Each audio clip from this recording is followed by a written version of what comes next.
Молкот на Бугарија покажува еуфорија поради она што го добија во спорот со Македонија, која со прифаќањето на францускиот предлог си прифати влегување на сите бугарски услови во преговарачката рамка со Европската унија. Вака поранешниот амбасадор Ристо Никовски за Алфа ја коментира состојбата кај источниот сосед, каде последниве денови спорот со нас како и да не е тема.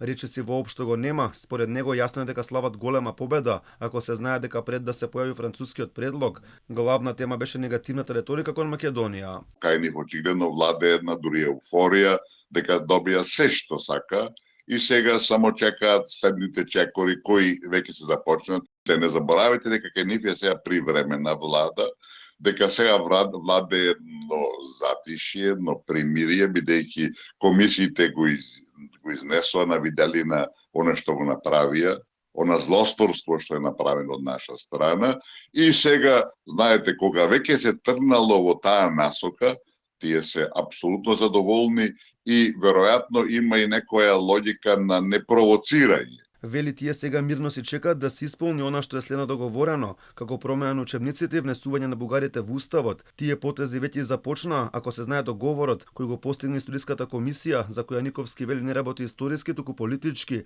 што според него е недозволиво. Вчерашната нивна изјава на нашиот дел од комисијата покажува дека тие де факто размислуваат политички, не само што делуваат, него размислуваат политички и дека тие покажуваат некоја одговорност за билатералните односи, поправање на состојбите и така натака, што апсолутно не е нивна работа.